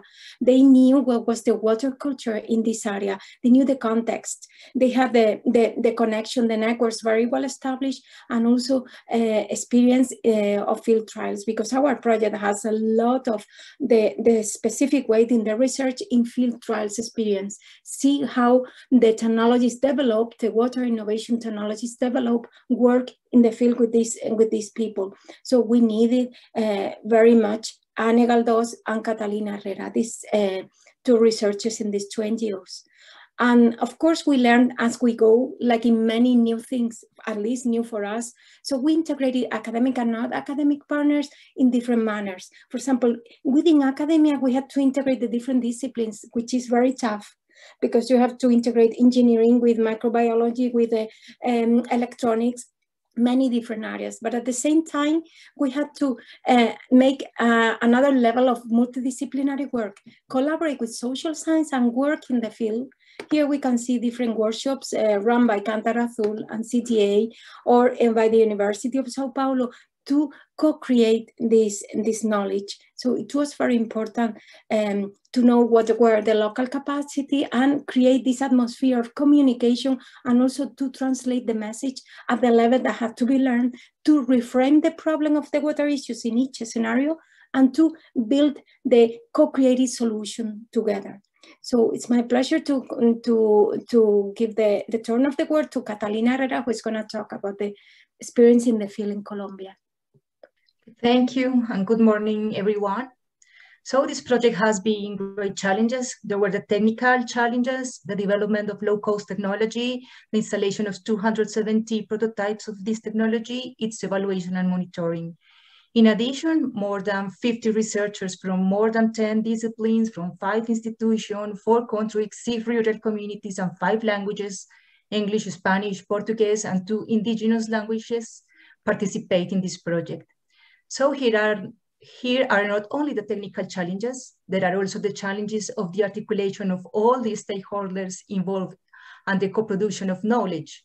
How to put into dialogue not only scientific knowledge, but also the empirical knowledge of so many actors and so many disciplines and so many cultures, and how to achieve a knowledge dialogue between them to achieve a common target.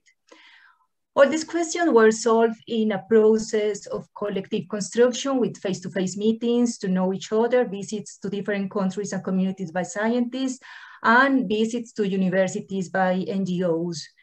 That is to say, the generation of meetings for discussions, consensus, collaborations, which transcend the established dominant knowledge and social and cultural barriers.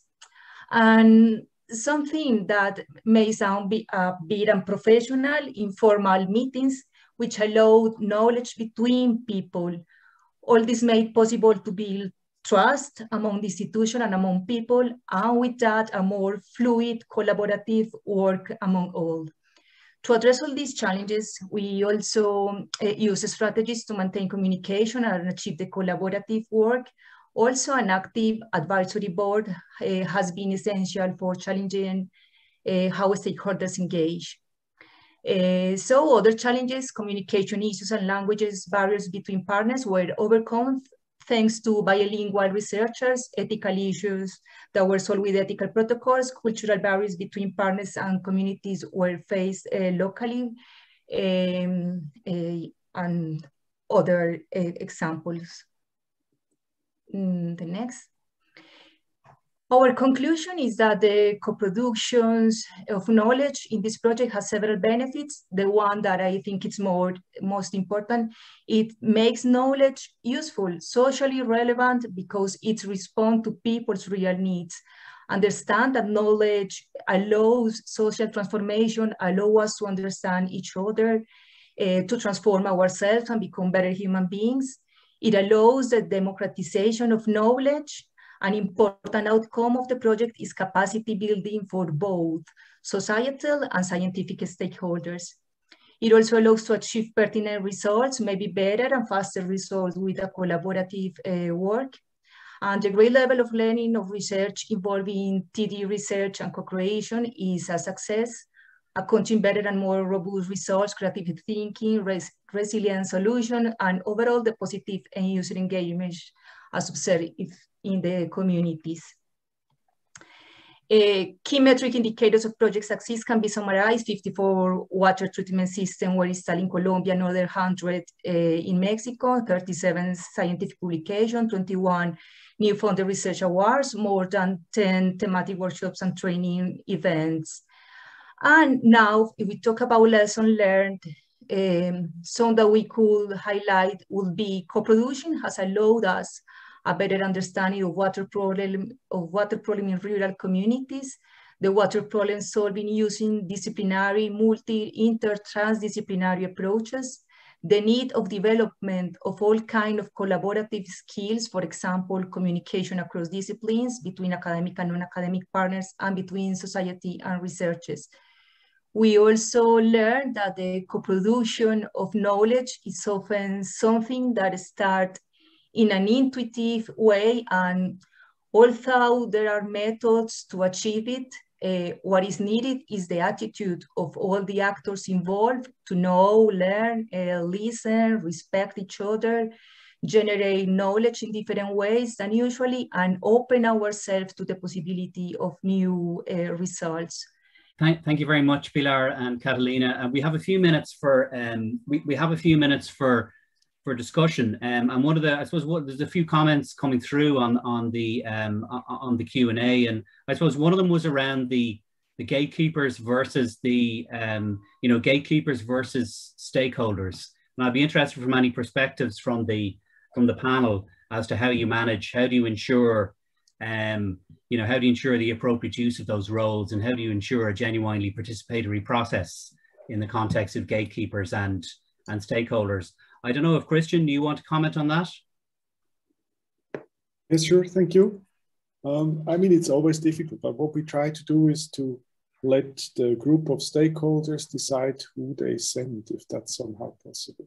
So that the person that is sent to our project or project team has a certain kind of legitimation, or when we have somebody in mind, that we then ask at least that this is clarified with the group of people that he or she represents.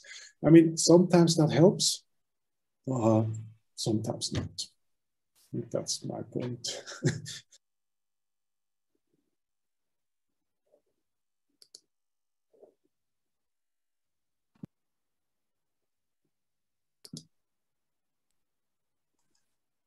You're on mute, Peter. Breen, do you want to come in on that point? Sure. I think it's, again, I think it's important depending on who the co-production is with. In the case of the work we've done with the policymakers, for example, it's working directly with the civil servants themselves in the different departments. I think it's not an issue there to my mind, whereas when we engage, as we do also with citizens and community groups, that's where it becomes key. And gatekeepers can be hugely important in providing access to communities, particularly communities and citizens that are hard to reach.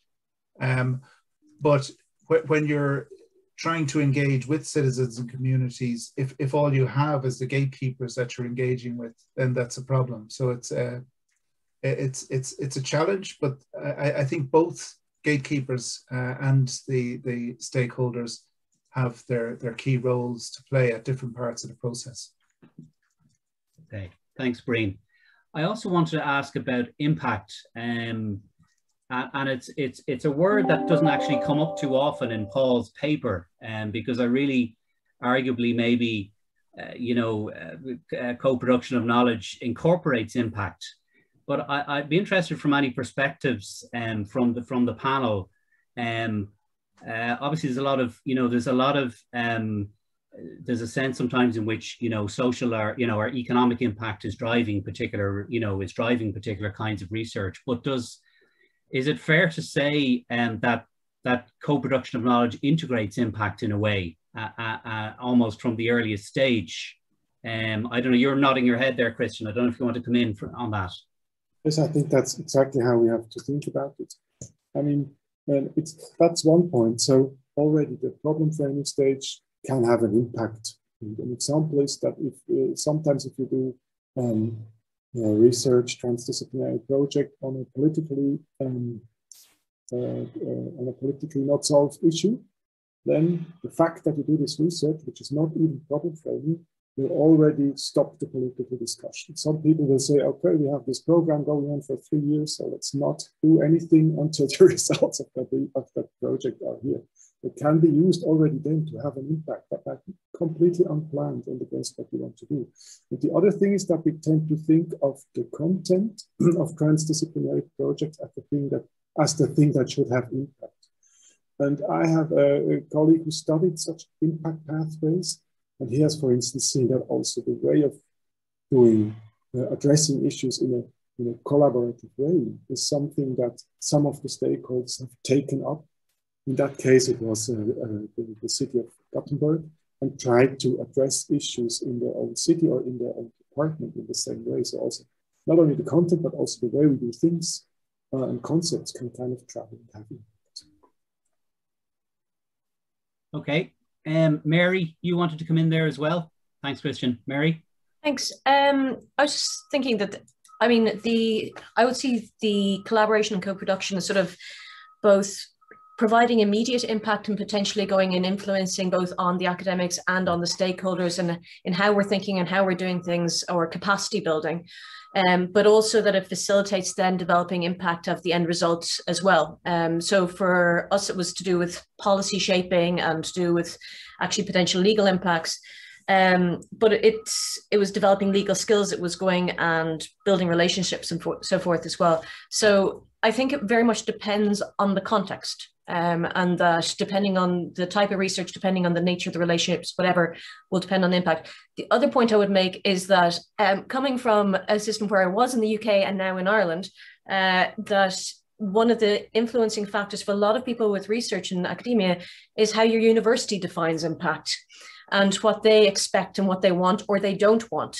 And if you're starting off and you're a very big pleb like I was, they're not necessarily that keen on you doing it because it's seen as a bit of a waste of time at the very start because you're not seen as likely to make impact.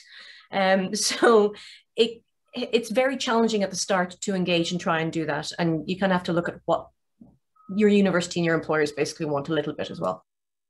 Okay, thanks, Mary. Breen? Yeah, just reflecting on the engagement we've had with the policy system, one of the things I mentioned was the need to manage expectations both on the researcher side and the policymaker side. But in terms of impact, it's almost the opposite. We can raise our expectations there.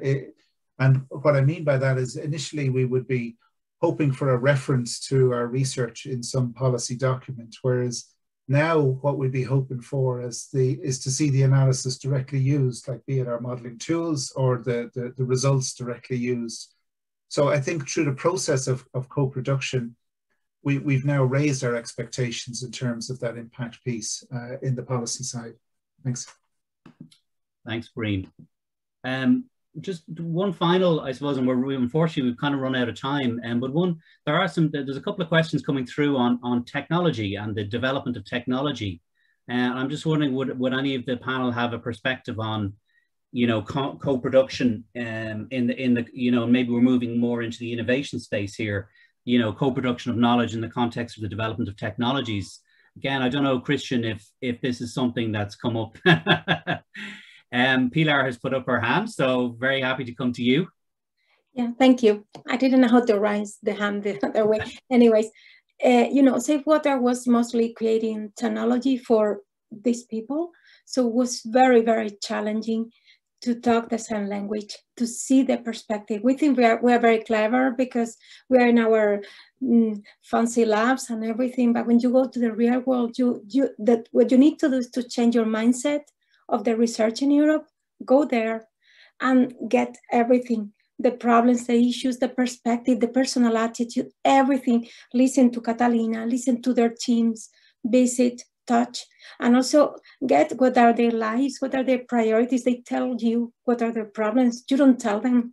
And then the challenge is to not only to listen and understand, it's also to create something that is useful in that context. Otherwise, what's the point? And be realistic, because these people are not going to buy your technology. I mean, work with the instruments of society, and also, you have to wear the shoes of that mother, of that maybe the mayor of that locality. Everything you have to think about all the steps and try to create a technology that is not a crazy concept in that context. And it's obvious, but until you don't live it, you don't see it. That was my experience. Okay, thanks, Pilar. And I think on that note, we'll have to wrap this session up. I just want to thank, it would be great to have more time for discussion, but I know there will be other opportunities during the day and indeed through the Q&A in the chat. So I just want to thank our keynote speaker and all the case study speakers for I think some fantastic insights. And I'd now hand back over to Jennifer.